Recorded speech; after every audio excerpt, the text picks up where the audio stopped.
Welcome back to the Noise Podcast. Live from Queens, New York, we are here for the Week 14 episode of the show. This season, we are pulling back the curtain on the grind of betting an NFL season with an analytical approach, real-time reactions, and an honest look at the highs and lows. Each episode gives you a seat at the table as the NFL season unfolds. Whether you're betting alongside us or just here for the sweat, welcome back to the Noise. Analytics don't work. Smart guys wanted to fit in, so they made up a term called analytics. The analytics don't mean anything in football. Take those numbers and you can make them say whatever you want. The numbers, basically. What do they mean? The numbers, basically.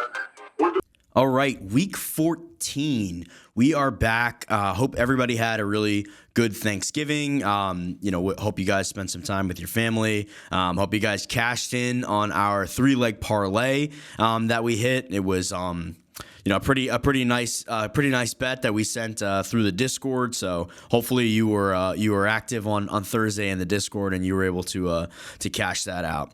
So moving on to Week 14, right? We are entering kind of the dog days, if you will, of the NFL season, right? Playoff races are getting tighter. You kind of have an idea of who's in, who's out from the fringe at this point. So, pretty weird. I mean, there's been plenty of media conversation around the Chiefs not being in the playoff picture right now. And obviously, losing that game to Denver a couple weeks ago was a pretty poor outcome for their leverage. At this point in time, I still do think the Chiefs get in, although they do need to run the table and have a difficult matchup against the Texans coming up this week. But we'll get into a little bit more team-specific stuff in a few minutes. I want to kind of keep it a little bit macro for the beginning so that we can talk about, this point of the season, where we're at. And I think, part of what we're doing with the show, right, is talking about how to handle a full NFL season. A lot of times you see people, they have a really nice beginning of the season and, they start to just bleed out as the lines get more efficient and, whatever they think their edge is doesn't really exist. So these are difficult things that we have to balance. And again, this is why I, urge everybody to be active in the Discord or, listen to the show so that we kind of talk through those things as the season goes on. And, the other side could be, you have a really poor start to the season like we did. First 2 weeks or 3 weeks, I think we were still in the red. And a lot of times if you're not sticking to your process, if you didn't have a good process in the first place, you end up in situations where you end up chasing and you end up kind of going after stuff that you wouldn't normally do, or, you lose your process a little bit, you get a little bit overzealous. And that's stuff that we want to avoid when we're betting anything, but especially in the NFL where, your outcomes are, there's only so many games, right? And there's only so many bets that we make in a season. Your ROI can be highly tied to just a few coin flips at the end of the day. So you got to remember that, this is the game that we play. This is where we stand. So, wherever you are in your season, I definitely urge you to kind of stay true to the process and make sure that you are, make sure that you're betting with your head and not kind of trying to chase those, those losses that you might have had. And listen, then, like, you can have a losing season. It's possible, right? Even the pros, you will lose every so often, or you'll have a season where it just doesn't go right for you. So I definitely, I urge everybody as we kind of approach the most efficient part of the NFL calendar to really make sure that you're not getting, you're not going crazy with your bankrolls and maintaining, that discipline that we always talk about. So that being said, right, that kind of brings me into my, my first and major point about this, about where we are in the season is, how efficient the lines have gotten, right? You no longer have that uncertainty of where teams stand, right? You kind of know, at least for most teams, you kind of know who they are and what they're trying to run, what scheme that they're running, what their player personnel is like, right? Obviously injuries and stuff like that, trades, that changes things throughout the course of the season, but you have a sense of identity for most teams. let's say the Browns, right? You have a quarterback change. That's a big one.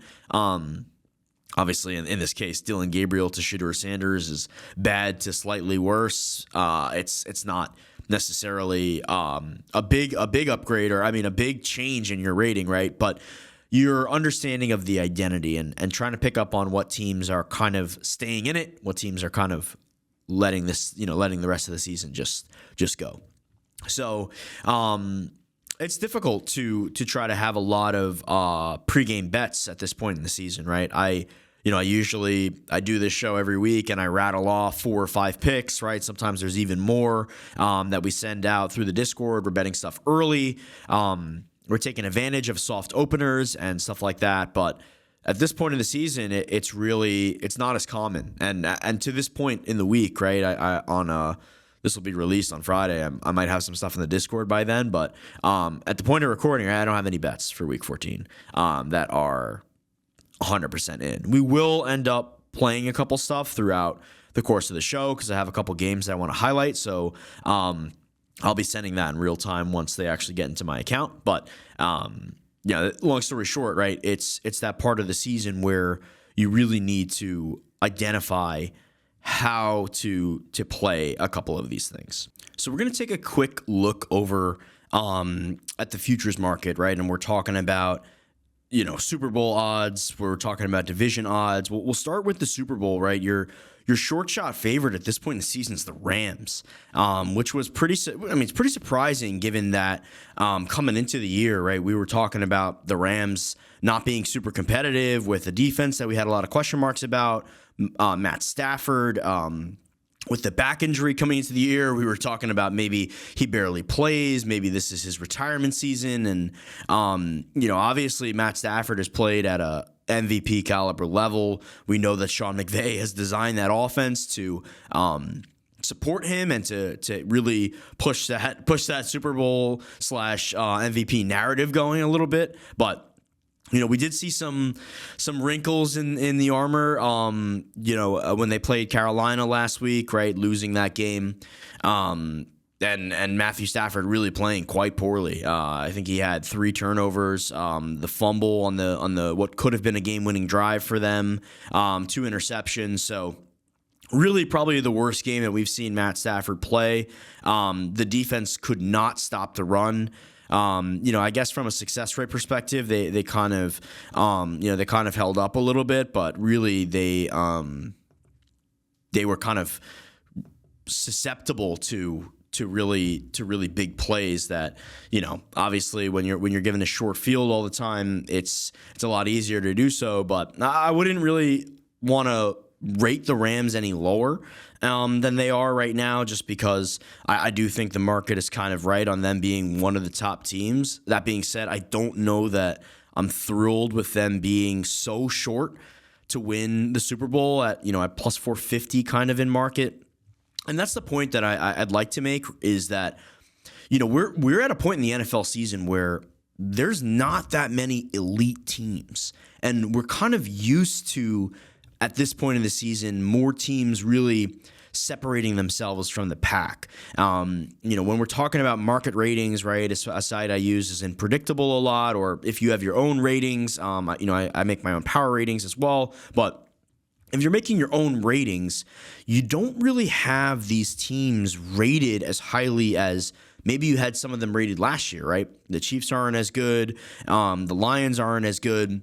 And those were teams that were going above and beyond last year and really performing to a level that made them, a +6 or a +7 in market. And you really just don't have that in 2025. So it's interesting. It's going to make for a super, super interesting playoff race, because I think you're going to get a lot of opportunity to bet some prices that you wouldn't normally get in a playoff game, just because it's going to be super live, right? And that's why, when I look at the futures market, the last thing I want to do is take a short shot, because there's not a wide gap between, let's say the Rams and the Seahawks, right? Seahawks, could be your number 1 rated defense, depending on, how you're rating them. And, the gap between the Rams and Baltimore, right, feels big because of the record, but in terms of the actual market rating, I don't know that should be so big. But obviously teams will kind of play in, and ratings will update throughout the playoffs. I'm just struggling with how a team like Baltimore could be 18-1 and the Rams are plus 450. This is not me advocating for betting the Ravens, but I just don't think that I don't think the Rams are so deserving of being such a short shot. Next in market is the Packers, who could be my number one rated team. Obviously, we talked at length about this last episode when we had our guy Brendan on the show, talking about EPA, how the Packers are kind of world class in terms of EPA per play and how efficient that offense is from a success rate perspective. So that's something that we watch out for. But to me, Jordan Love continues to not exactly pass the eye test. So I think he makes one-of-one throws every so often, but on a down-to-down basis, his inconsistency is really, really difficult for me. And just because he hasn't thrown a ton of turnovers this year doesn't mean that he's not prone to do so. So I think we'll have an eye out on the Packers, but this is as good of a season as they could have had.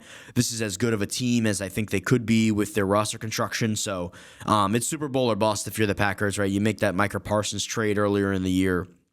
Because you're going for it. So I think they're deserving, to be kind of one of the market leaders here. And if I had to make a pick right now, I think it would still be them.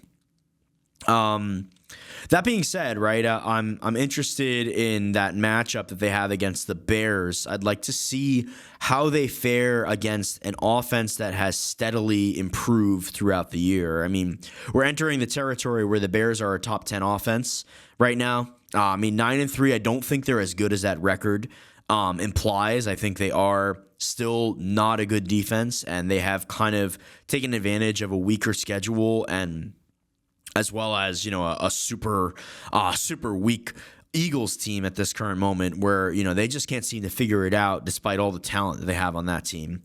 Winning that Black Friday game was good for the confidence of the Bears. It really helped them. Look like they're gonna win the NFC North. There are still two matchups against the Packers, right? Which I think will be kind of will tell you who is going to be the NFC North champion. So this is what I'd like to look at when you're talking about games that you like, right? So the Packers are minus 135 to win the NFC North, but they're hosting the Browns this week and are 6.5 point favorites.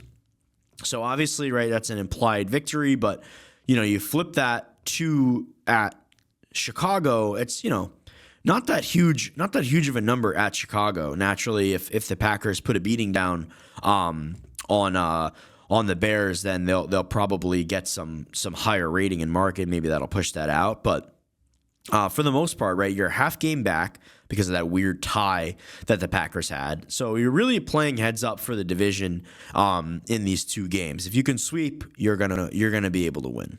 And what's interesting to me is that the Packers, despite being maybe the number one rated team, have a much more difficult schedule than the Bears, right?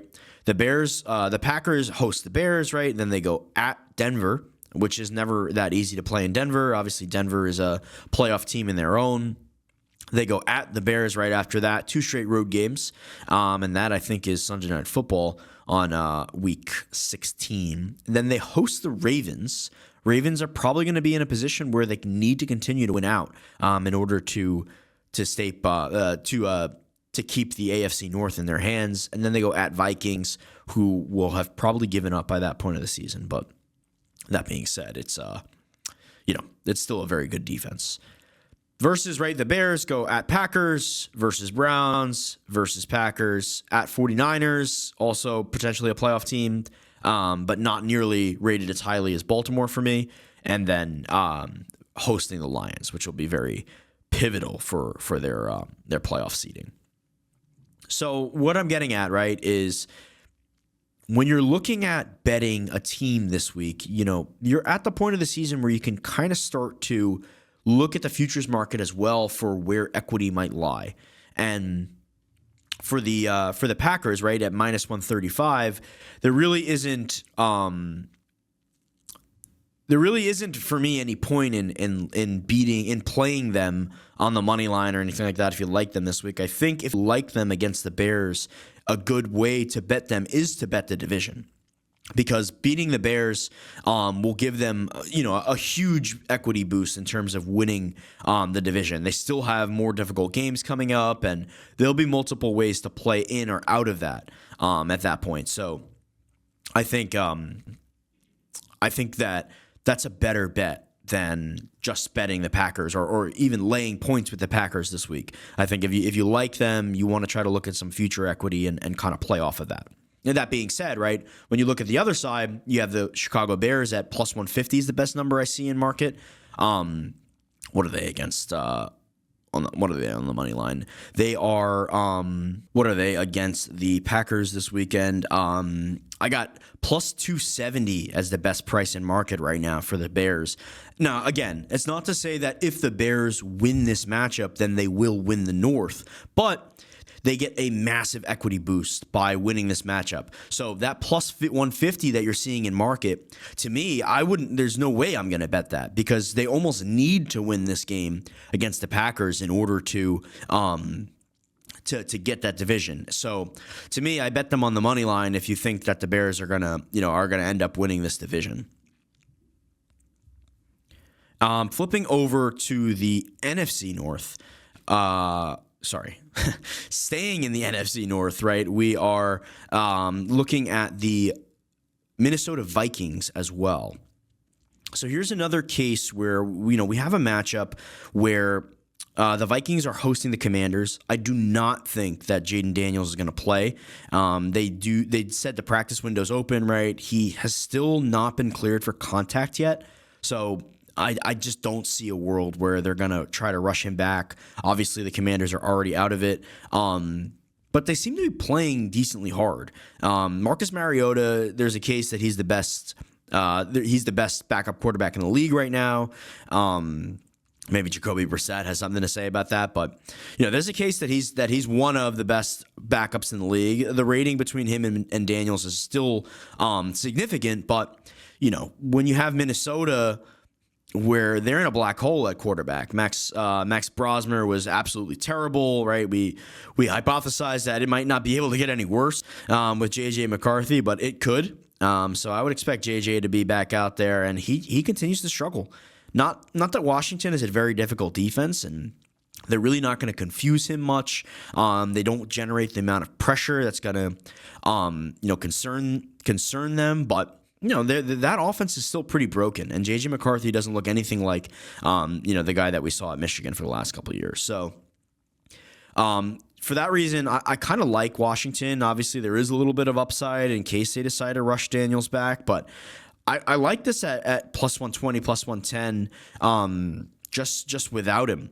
But one thing that I'm looking at, right, is when I'm looking at the Vikings implied team total. Right, their team total for the rest of the year is 5.5. You can get under 5.5 at FanDuel and plus 190. DraftKings plus 170-ish. So, when I'm looking at this, right, we have for the Vikings, they go Commanders, Cowboys, Giants, Lions, Packers. I don't want to say that anything's a guaranteed loss because it's the NFL and anything can happen, right? But you can almost certainly imagine that they will be large underdogs to the Cowboys, Lions, and Packers, all whom will need to win those games in order to secure their division or their seed. The Packers, obviously, the Packers and Lions, I guess that could be. That could end up being a little bit untrue by that point in the season. But if things kind of continue the way they're going, I think it's going to be a tight race, and it is going to go to Week 18. So when you're looking at the Vikings, right, not that the Giants aren't live either, right? The Giants' offense can be frisky. They are obviously trying to keep Jackson Dart a little bit more contained and hope that he doesn't get hurt again. A lot of post-game commentary about, the hits that he took in that game and, whether or not he is improving as a runner in terms of his, his intelligence. But all that aside, right, the Giants' offense is pretty live, right? The run defense is horrific, but the pass rush is there, and if they can get to J.J. McCarthy, all bets are off, right? But that being said, even if you circle that as a win for them, right? The Vikings, I think, they're at 4 and 10, so or 4-9 right now. So to me, I think that the Giants are really the only game that you can circle as like, okay, I think that's going to be a loss, so a win. So that'll put them at 5, right? And if you want to get there under 5.5, right, they would only need to lose one of the games to the Packers, Lions, Cowboys, and Commanders. So if you have the Commanders this week, week 14, at plus 110, you have pretty good equity in that Vikings under plus 190 if you just take that. So again, I don't want to confuse people and say that it's the same bet, because it's not, right? There's still multiple ways for you to lose that bet. But if you want to take a position on the Commanders this week, right, and you want to have something that has a little bit more future equity as well, and you want to get a bigger price in your book, right, take the Vikings under 5.5 at plus 190, because this is a pivotal game for that bet. So that'll be something that I probably end up releasing in the future section of the Discord. And remember, the Discord is the only place to get all of my picks in real time. It is free to join. We don't charge anybody. Make sure that you look at the description of this podcast if you're listening on Apple Music or Spotify, or if you're watching on YouTube, take a look in the description as well. The link can always be found there or on my Instagram at thenoise.media. Make sure you guys jump in the Discord. So, again, Vikings under 5.5 wins for the rest of the season is something that I'm likely to release as soon as I can get a stake together on that. All right, as we kind of scroll down this slate a little bit, I've been hesitant to release this just because it is probably going to be one of the ugliest bets that I make all season long, but the Tennessee Titans are going into Cleveland to face the Browns, and we are seeing probably one of the lower totals I've ever seen that is not weather related. There's some 33s out there, mostly 33.5, fringe 34. I can't tell you that there's any key numbers down there because games just don't generally land that low. So I don't really have an opinion on the total. If this game ends at 10-7, I wouldn't be surprised at all. So, naturally, I think both these offenses suck. The Cleveland Browns defense is still otherworldly. They are maybe my third ranked defense right now. So they're still getting to the pass rush. They're getting to the quarterback on the pass rush at an absolutely elite rate. So the Browns are gunning for a Myles Garrett DPOY. That's basically the only thing that they have going for them at this point in the season. So good for them. But we have seen in recent years the propensity for this Cleveland Browns defense to kind of pack in. Now, I do think they will play hard enough to allow Myles Garrett to get 3 more sacks and, again, try to gun for that DPOY. But I don't know. I think that we're reaching the absolute low point on the Tennessee Titans. These guys are still playing. They have one win on the season, but the defense, had a decent effort against Jacksonville. I really thought that Jacksonville could have put up more points if they wanted to. They did also have, I think, a defensive score that propped up their game total. So I was very surprised that the offense was so poor against Jacksonville, a team that I don't rate super highly either on offense or defense. But I think we're at the absolute low point, and we simply cannot enter a world where Shedeur Sanders is a 4.5 point favorite against anybody. I mean, I know the defense is good. I know the Titans' defense is not good on the season, but again, we can't enter a world where we're saying that they are 4 points better than any other team in the NFL. I don't think that's possible for us. And, I'm just pulling up quickly some of the EPA numbers to kind of give you an idea about how bad this is, right? The EPA per play rating for Shedeur Sanders is a minus 2.64. The only starting quarterback that is worse than that is J.J. McCarthy. And for an example that is similar to the output that Andy Dalton had when he started a couple games for Carolina, or when he spelled Bryce Young for Carolina this year, and J.J. McCarthy.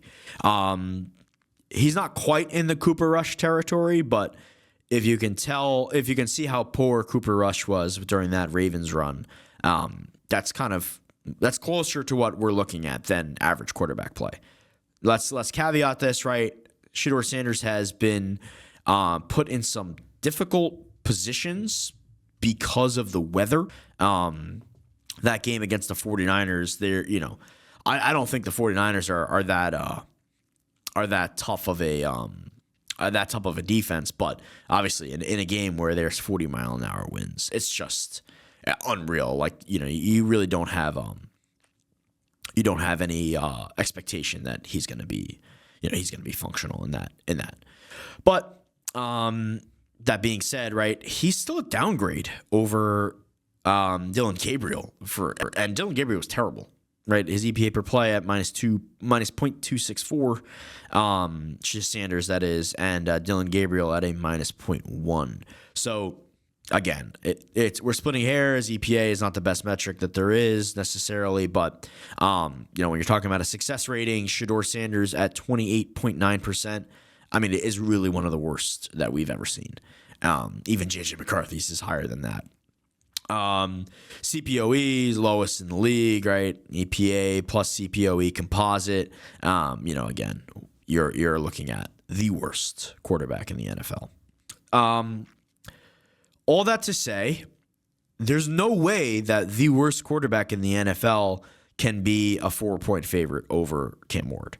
I know Cam Ward has not been good. I think the talent is still there for him, right? He's got a great arm, but that offensive line cannot hold up, cannot protect him. And I'm sure Myles Garrett is going to get some game-wrecking sacks in this game. But I just can't get to a world where we're laying 4 points with the Browns, especially in a game that has a total of 33.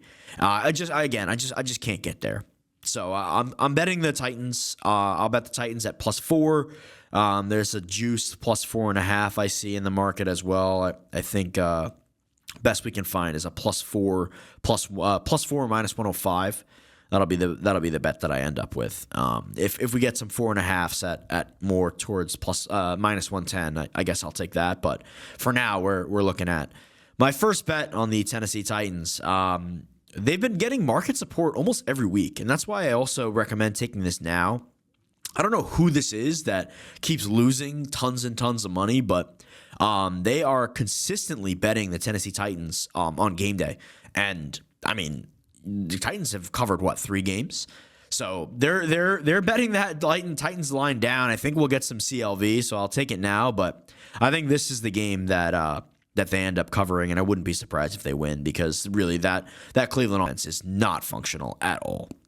There's only so much the defense can do. A couple other games that I want to highlight. It's going to be a big teaser week. I think you're going to see a lot of that. In market, you'll see a lot of that from me as well. Countless teaser spots, right? With so many games on 2 or 7.5 or 8, right? I think a really good leg is going to be the New York Jets. Hold your nose. We bet the Jets last week +3 and on the money line, which ended up coming through in pretty spectacular fashion. So +3s against the Dolphins disappeared pretty quickly. We did not get that in, although that's something I would play. There's some juiced +3s that are still in the market, but I'd kind of leave those to the side. And you have a lot of -2.5, -115, -2.5, -120 for the Dolphins. If we end up getting some Dolphins support at any point in the week, I would bet Jets 3 at -110. But that's just not a line that I've seen Sunday night. So I'm not going to give that out officially until I place it myself. But that being said, I don't think the Dolphins should be 3-point favorites at the Jets with Tyrod Taylor under center. Miami, no matter how much they have shown blips of improvement, no matter how poor that this defense looks on paper with all of these guys that they started the season without not playing, somehow the defense has improved. I mean, I know they've had pretty light of a schedule, but I don't know. They're gettable to me. I think I'm waiting for that game where it really cracks. And I'm not saying it's going to be the New York Jets, but I certainly am not running to lay points with Miami. And I think keeping it within one score with Miami is something that you shouldn't have much of an issue doing. So the Jets plus 8.5 on a 6-point teaser is going to be a pretty impactful leg. The Rams, right? Rams at -8 across market. I think that's something you're going to see be teased down. Rams coming off that loss to Carolina, which made Seattle live again for the division. I think they're definitely going to need to win that game against a pretty hapless Cardinals squad. You'll see the Raiders, they're home against the Broncos, -7.5. Again, this is, the Raiders are hapless is the word that I use. I don't know what they're doing with their offense. I know they fired Chip Kelly, who is coaching like it's 2016. Pete Carroll has no idea what he's doing out there. Pete Carroll, mind you, also, I forgot what game this was, but I think it was the Charger game on Monday Night Football. He gave up. I don't understand how we're allowing teams to just give up. I know he's a real kumbaya guy and people like playing for him and all that stuff, but I think the Raiders are super susceptible to really just lay up and give up on the season. They're 2-10. They looked pretty poor in the second half against the Chargers. It's just been a really, really bad showing. I think it was actually the Cowboys game that I was thinking about, where they really just gave up.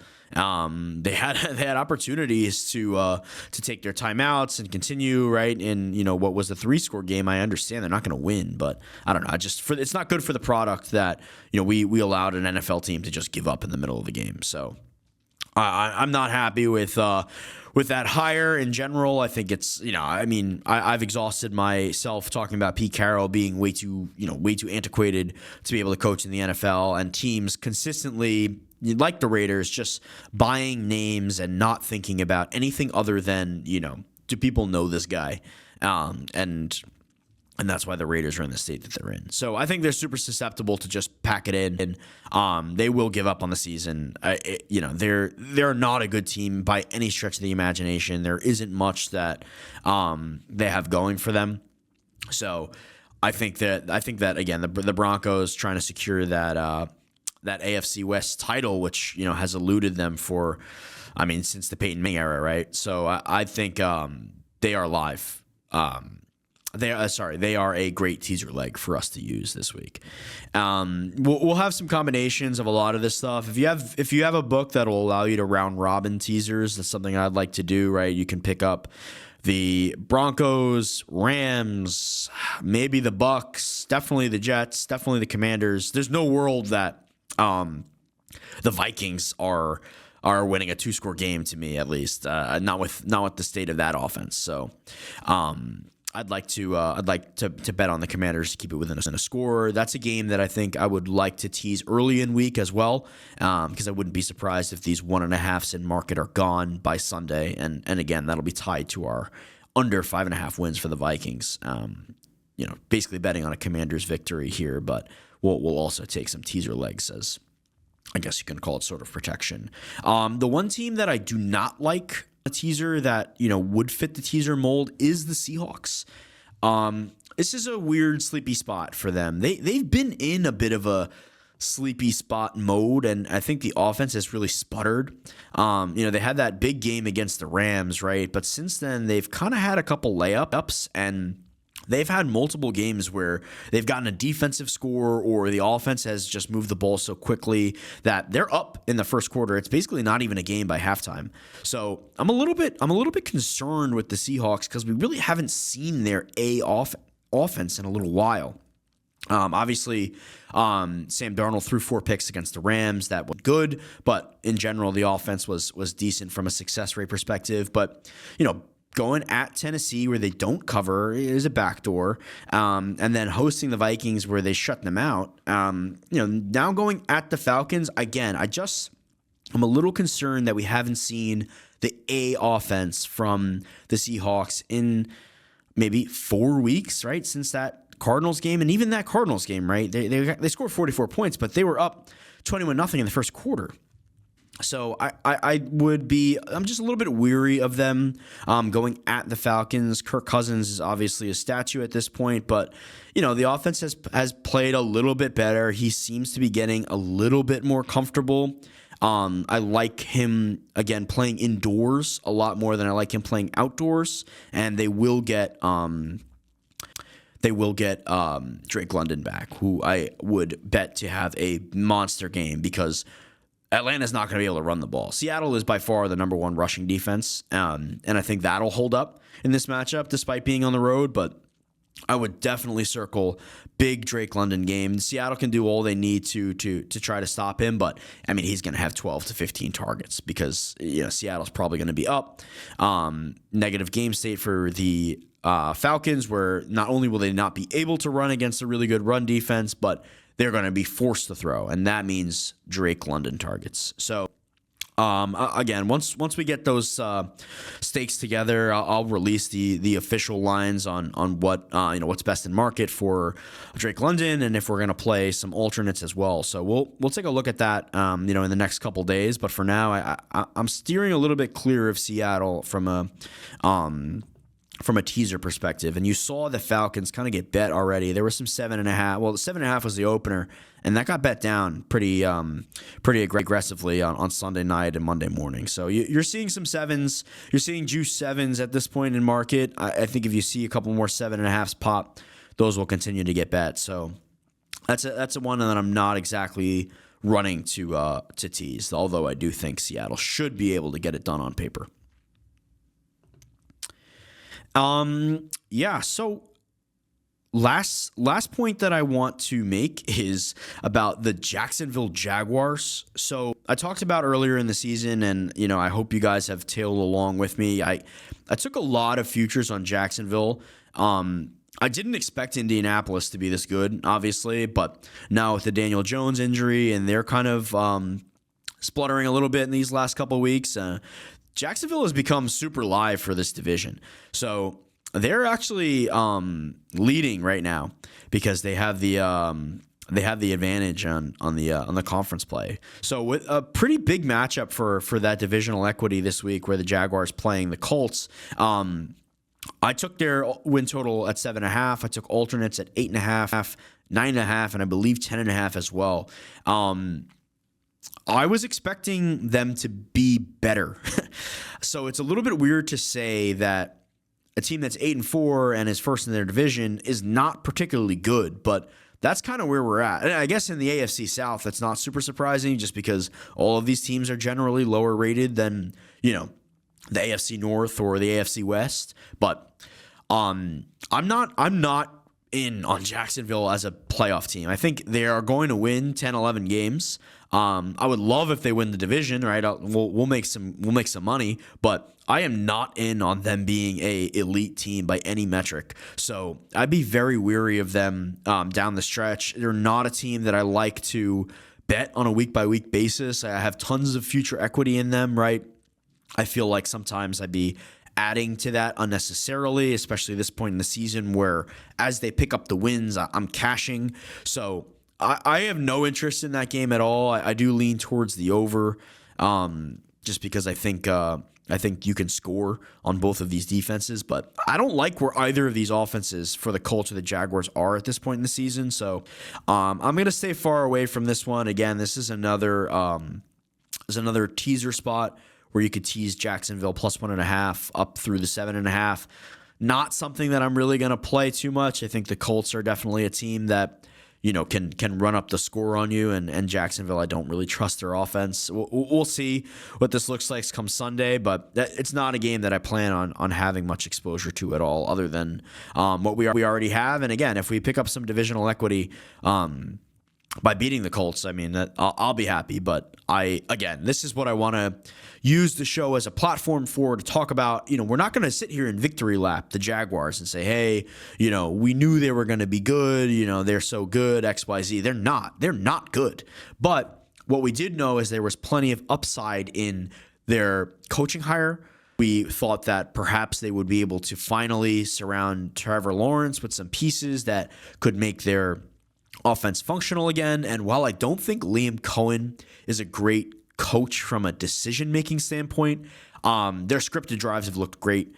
Their offense has looked decent at times, despite Trevor Lawrence trying his hardest to throw multiple interceptions per game. They handed the Texans a win a couple weeks ago with Davis Mills at quarterback. So I'm not in on this team again. I don't think they're a true contender, but looking at how soft their schedule is, picking up some kind of luck box wins along the way, this has really helped us to be in a position where we might end up cashing this entire ladder on the Jaguars. So again, I don't want a victory lap for the wrong reasons, right? I want to mention that we were on this and we might end up making money on this because of the potential upside in the schedule, not because Jacksonville's particularly good. And come playoffs, we will be aggressively fading the Jaguars depending on where they land in market. So yeah, that's gonna do it for this week's episode. Again, there'll be some more picks that I give out in the Discord, and all the prop that I have. I usually run my prop numbers kind of every night. So throughout the week, I'll pick up some props, but waiting for injury reports on Sunday leaves us with not a ton of time. But usually the moves are important. So I like to play my props kind of close to kickoff. So, make sure you're in the Discord so you can check out all of our bets in real time. Again, make sure that you are make sure that you are subscribing and following both on YouTube and on Instagram at thenoise.media. Please make sure to rate and rate the podcast on both Apple Music and Spotify. That will be all for this week's episode. Thank you guys so much for listening. This is Max Gilson. Godspeed.